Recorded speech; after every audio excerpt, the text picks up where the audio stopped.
Khulna-Mongla rail সেতু দৃশ্যমান হচ্ছে। করোনাকালীন স্থবিরতা কাটিয়ে পুরোদমে শুরু হয়েছে খুলনা-মোংলা রেল সেতু নির্মাণ কাজ।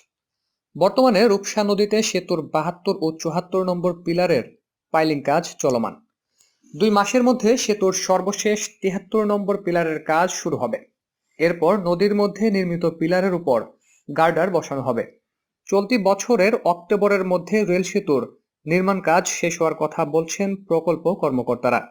জানা যায়, মোংলা বন্দরের সঙ্গে সারা দেশের যোগাযোগ ব্যবস্থার উন্নয়নে ২০১৬ সালের ১৪ এপ্রিল রূপসা রেল সেতু নির্মাণ কাজ শুরু হয়। ২০২০ সালের ফেব্রুয়ারিতে সেতুর নির্মাণ কাজ শেষ হওয়ার কথা ছিল, কিন্তু করোনার কারণে নির্মাণ কাজে স্থবিরতা দেখা দেয়।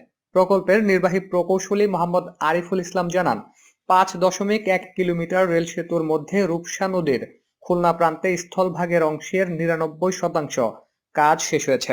সেতুর স্থলভাগে মোংলা প্রান্তের শুরুর অংশে পাইল ক্যাপের কিছু কাজ বাকি রয়েছে। ২ কিলোমিটার দৈর্ঘ্যের এ অংশের কাজ শেষ হতে আরো ২ মাস সময় লাগবে। জানা যায়, সেতুর মোট ১৩৪টি পিলারের মধ্যে স্থলভাগে ১৩০টির নির্মাণ কাজ শেষ হয়েছে।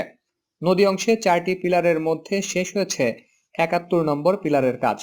চলমান ৭২ ও ৭৪ নম্বর পিলারের কাজ শেষ হলে ৭৩ নম্বর পিলারের কাজ শুরু হবে। নদী অংশে সেতুতে ৬৯ নম্বর পিলার থেকে ৭৬ নম্বর পিলার পর্যন্ত প্রতিটি ৩২ মিটার দৈর্ঘ্যের 7টি গার্ডার থাকবে। এরই মধ্যে ভারত থেকে একটি গার্ডার আনা হয়েছে। বাকি 6টি গার্ডার আনার প্রক্রিয়া চলমান।